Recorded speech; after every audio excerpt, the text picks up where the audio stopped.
Miss Allen, Library board. Yes.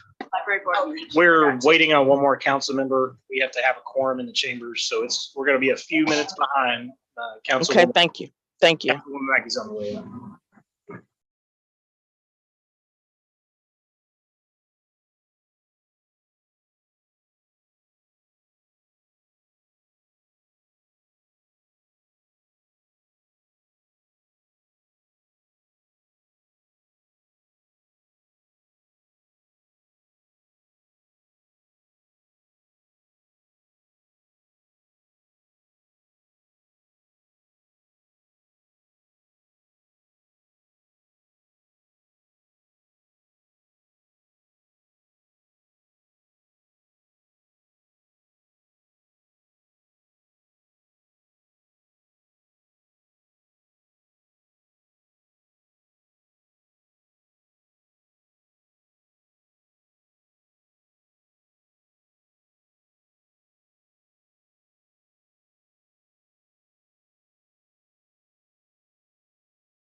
Oh, we're muted right now. So she.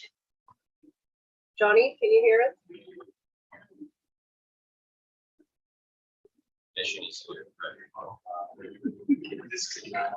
Sorry. Yes, I can hear you fine. Okay, just so you know, we will have to see you in order for you to vote. Oh, Video. will have to so be we'll on. have to have the video on, just an FYI.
you, appreciate that.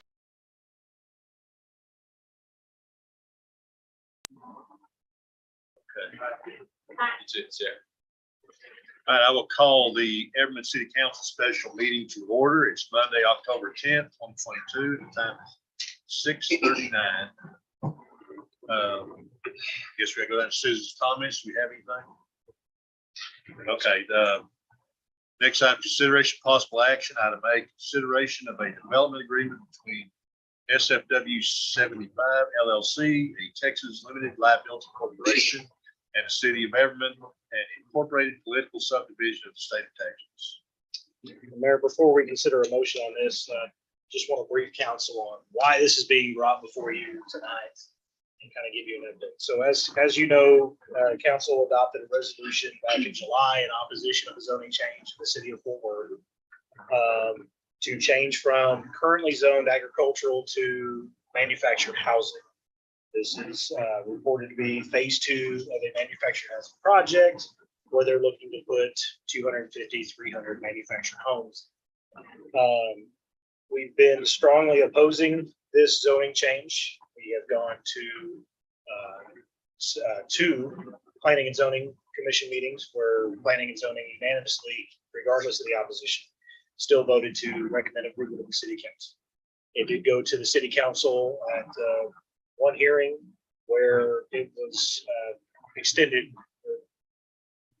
Councilman Nettles recommended or moved to have it extended for 30 days. So this goes back to him tomorrow night.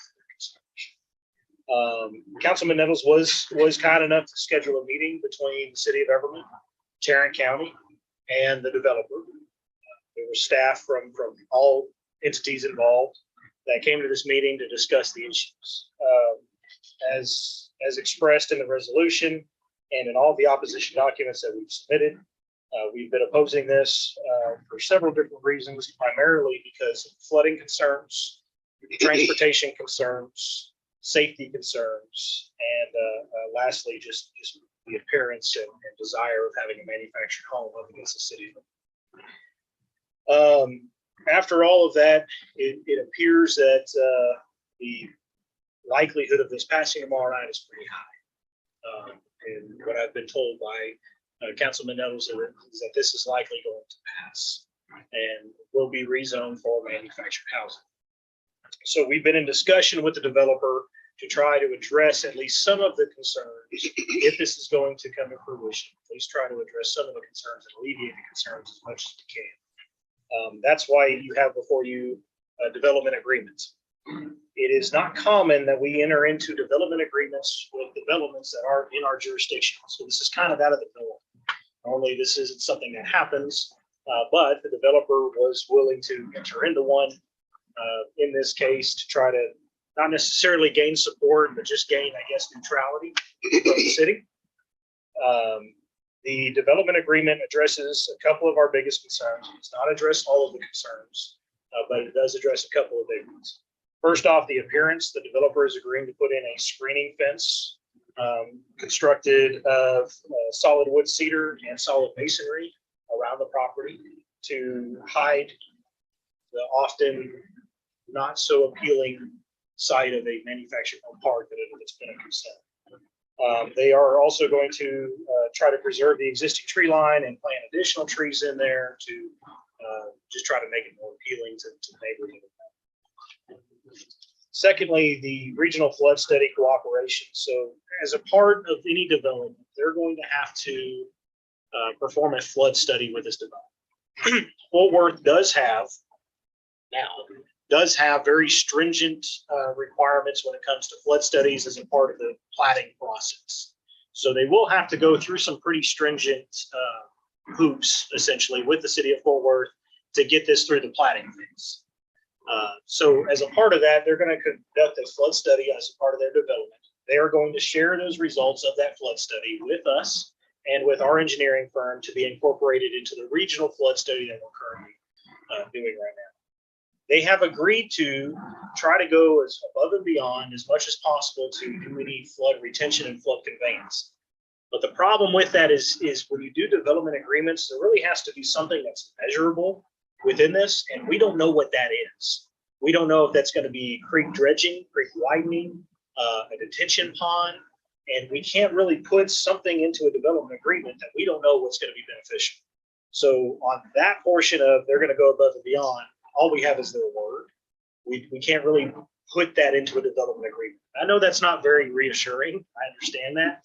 But the engineers are not comfortable with saying, well, no, they need to widen this creek this much, or they need to hold this much additional percentage above and beyond. We tried that. We did have meetings with our engineers and the developer to try to find a goal that they could meet. But essentially, there's just nothing that's measurable that we can put into the development agreement. In exchange for them giving us their data from their flood study, we're also going to agree to share any of our data we get from our flood study with them. For them to take into consideration as a part of this development. So you'll see that worded in here. It's just our hope that they will take any data and information into consideration and act on that. Again, Fort Worth will do everything they can as a part of their process to make sure that they're complying with the flood guidelines, the stormwater guidelines. But remember, the guidelines are minimum guidelines. That means that they can't force, this development can't push any more water off of their property than what they already have. That's the bare minimum. Again, we're going to go back to the developer's word on this and that they're going to go above and beyond that. But that's the only measurable thing that we can put in here is that we're going to share data. You have above and beyond documented somewhere. There's no way to do that without it being measurable. It needs to be something measurable in order to put it into a development agreement. So they say they're going to go above and beyond and we're expecting them to, but in the long run, we have no hammer. That is correct. I mean, they could very well take all the information in consideration and not do anything. That is a distinct possibility. I'm not going to tell you that I can't confirm what they're going to do. Right. So this agreement is just regarding the fencing, is that correct? The fencing and pretty much the sharing of data as it relates to the flood study, correct. I can tell you that the developer has been willing to meet, has come to meetings. I'm not going to say they've been extremely forthcoming, probably because they know that there's been opposition here. Now, will that change if our opposition is withdrawn? I don't know. I wish I had the crystal ball to tell you. I just don't know. They have also agreed to provide a specified project manager that we can communicate with regularly throughout this project. The anticipated date of construction is probably going to be about 2 years from now by the time they start working on this. So there is some time and we can still try to continue to work with them. We can still try to amend and enter into other development agreements. I just don't know what the future is going to hold for. As a part of this, if council approves this development agreement, I want you to pay particular attention to item number 4 in here. That also means that you're revoking the zoning protest. So that means the resolution that you adopted will be revoked. We will notify the city secretary that we are no longer protesting the zoning change and that we will not necessarily be in favor of the zoning, but we will be neutral, meaning we won't speak against it if council approves this tonight. This says remain neutral or speak in favor. Or speak in favor. Ma'am, I'll Why take it. not just leave that the one that we have in that's active and just apply this agreement as well? They're not going to be willing to execute a development agreement and do the screening and share data and stuff if we continue to oppose it. So essentially tonight, the options are this for council. We can approve this development agreement tonight and we can take what we're getting from it and move forward. Or if council so chooses, we can continue to oppose this, and I will appear at council if that's at their council meeting tomorrow night, if that's what your wishes are and what you vote tonight, and I will still continue to oppose it. However, I do just want council to expect, I think even in opposition of this, I've spoken 3 times now, I think it's going to pass. So just Well, just the thing of it bear that in is, the fact of the matter is that the property and stuff belongs to Fort Worth, so we really don't have anything to say about it, period. I don't disagree with you on that. We've shared our concerns, I think, from a professional standpoint. We have tried to stay out of personal preferences and we have tried to keep it to, we want to make sure what you're doing isn't adversely affecting our transportation, our flooding, and crime. And I think as long as we stay within those three realms, which we have thus far, I think professionally we're doing okay. Now, personally, anybody can go and oppose this. And even you as individual council members, as citizens, can still go and oppose this individually. We're talking about a city action here in a resolution. So I don't want council to feel like if we revoke this, that citizens still can't go and oppose this. You can still go and oppose this, and citizens can still go and oppose this individually because of personal preferences. We try to keep this professionally between Everman and Forest Hill, not enter into and try to tell Fort Worth what we think they should do with their land, because we wouldn't expect Fort Worth to come here and tell us what we should be doing with our land. So we have tried to keep that line very clear. You said it'd be 2 years till completion? That's phase one and phase two? Approximately 2 years to construction.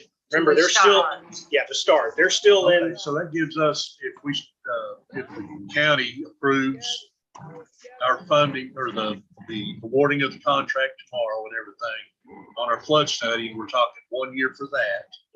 If something comes out of that, they're gonna have to address it. Yes, Correct? you're gonna start getting into deep engineering stuff. A LOMR will have to be filed first. So we will have to file the LOMR through FEMA, and that floodplain will have to be altered officially through FEMA before Fort Worth can require them to do anything different. The stormwater requirements have to go through what FEMA has officially adopted, not what any engineering study just produces. It's the official FEMA study that'll have to be altered. So once our study is complete, as a part of our study, we will submit what's called a LOMR, which essentially changes the FEMA floodplain map, right? In accordance with whatever study or engineering data we submit to FEMA. Once that is done, then FEMA will process it. That process of a LOMR takes 6 months to a year for them to review and adopt. They will then update their FEMA map. And once that FEMA map and data is updated, then Fort Worth bases all of their regulations on FEMA. So they may beat that timeline. They may have construction underway, and I would imagine they'd have preliminary plot done prior to the FEMA floodplain. But if we share that information directly and they're agreeing to take it into consideration, if they are as good partners as they're saying they're willing to be, then that shouldn't be an issue. Now, could they back out of it? Yeah, absolutely could. There's nothing in writing. The other catch to it is, and again, this is another just good faith, word of mouth, take them at their word thing, is that they have agreed to assist the city with, for lack of a better phrase, kind of lobbying assistance when it comes to pursuing mitigation grants and funding. They have folks that work down in Austin and folks that work in DC that can assist with navigating paperwork and documents through the correct channels when we go to pursue grants. That is pretty invaluable for a city our size. We don't have staff that has that kind of expertise. And if they hold up their end of that bargain for us and do help us with that, that would be beneficial. Again, it's not something that's measurable. It's not something we can put into a development agreement, but if they're willing to assist in that front, that could be pretty invaluable for us as we look to address other issues. I know this is way in advance since it's 2 years, but once this gets approved, will they get this Fort Worth and Everman and Forest Hill get to discussing regarding emergency issues for as police and EMS and fire and things like that? So the public safety responsibility will be solely the responsibility of the city of Fort Worth since it falls in their jurisdiction. However, we do have mutual aid agreements that come into play, and those can always be discussed at any point in time or adjusted at any point in time. Currently, we do not have a mutual aid agreement with the city of Fort Worth Fire Department. So we're not on any sort of automatic aid with Fort Worth for fire or EMS. However, we do have mutual aid agreements with Fort Worth for police services. Now, it's very, very rare that Fort Worth Police calls us for assistance. It's usually the other way around, but it could potentially happen. However, it will not be our primary responsibility to provide initial public safety services to this neighborhood. Well, see, the reason why I bring that up is because where I live, if I call 911, I'm calling Kennedale. And Kennedale is going to tell me to hang up and call called Everman. So, I mean, that needs to be fixed right there. And if this happens, you know, once this gets started, that needs to be worked on ahead of time. Yes, ma'am. And probably a topic for another meeting, but that is a completely unrelated issue that is identified by Tarrant County 911 that we are actively working on, and I will get the information to share with you at a later time when we have it on the agenda. But yes, that is certainly a concern and an issue, and it is somewhat affected with this. But we'll share that information with you and what Tarrant County 911 is looking to do to resolve that. That's a countywide issue. It's not just here. Right. Right. So when we say no, and the city passes it, what happens? Well, then at that point, then they're not obligated to provide any of the stuff that's in the. So that's, I mean, would they? They may not. I don't know. I can tell you, it sounds like the recommendation from District 8 is going to be recommended for approval. I think it's going to be the motion on the table.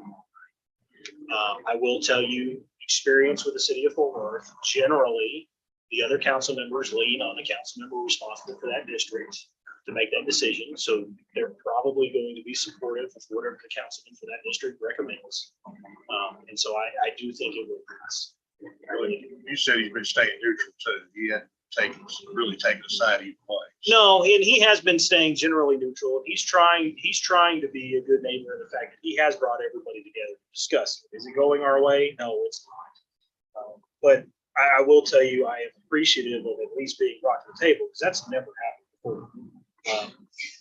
Previously, we've never been included in the conversations like this. So I think that's certainly a step in the right direction. At least they're hearing this when we have these concerns. And that's been an issue.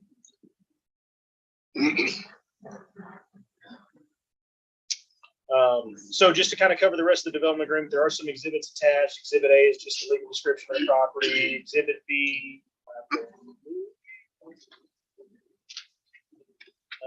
just the contact information for both the project manager who we'll be working with and then my contact information. Exhibit C is the regional flood study scope of work that just outlines what our flood study that's already being worked on is going to cover. That's all the exhibits are. So C, my exhibit A is blank. I'm sorry, say it again. C is Everman's flood studies. Yes, C is Everman's flood studies. My exhibit A is blank. Mine was as well. It's just and I can provide, I've got a clean copy of it here for you if you'd like. It's just the legal description of the property, copy of the special warranty deeds. And I will provide this to you.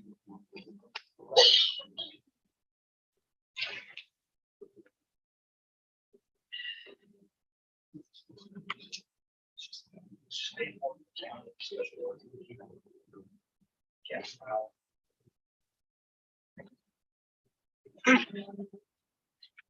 So with all that being said, I think my recommendation is going to be to adopt the development agreement, approve it. We take what we get. We continue to try to work with them as best as we can. I think if we can build a good partnership with the developer, whether we like it, what they're building or not, I think if we build a good partnership with the developer, are more likely to have cooperation from them.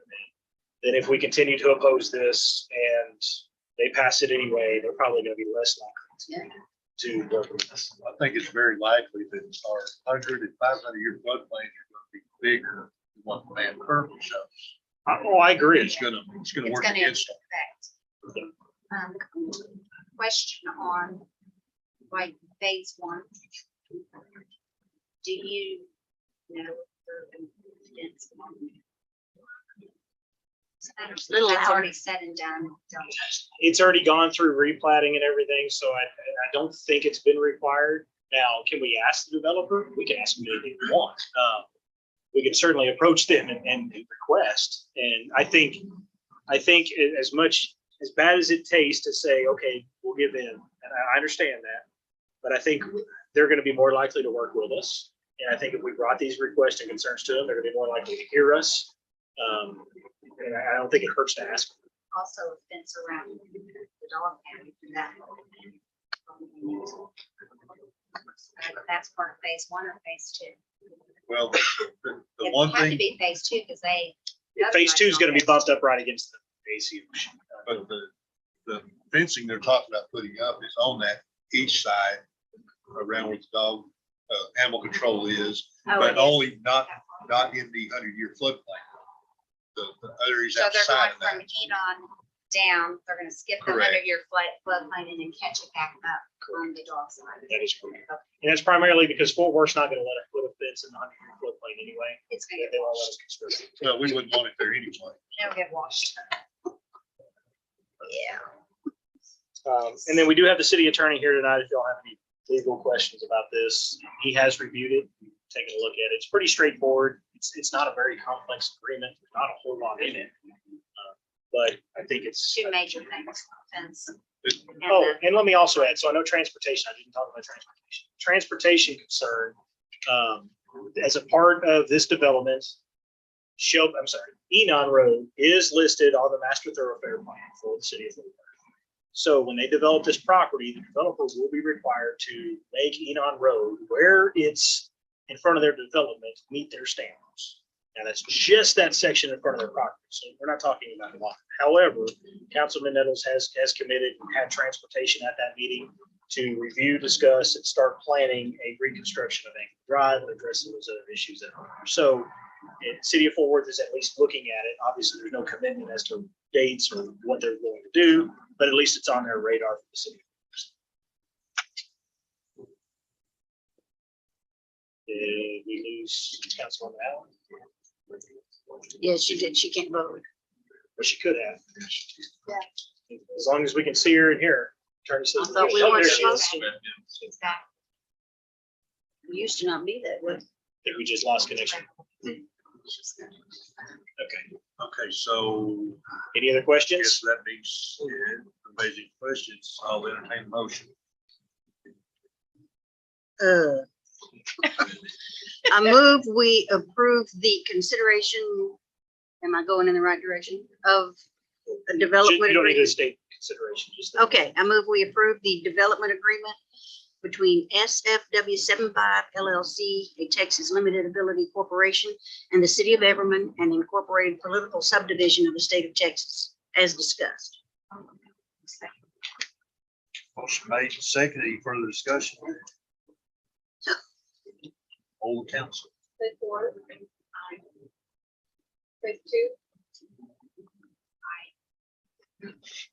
Place three, Aye. place four, Aye. Mayor, Aye. motion carried. All right, so just so council's aware, we will, Mayor, if we can execute a copy of this tonight. Because I want to make sure I give the city secretary plenty of time to remove our protest. So we will get this sent over to them tonight. So they've got it. And we will officially remove our protest. Again, this doesn't prohibit anybody from still speaking in opposition to it as an individual, but as a city, our protest will be. Executive session, you have none? So So it is 7:02. We are adjourned. Have a good evening. you too. Hi,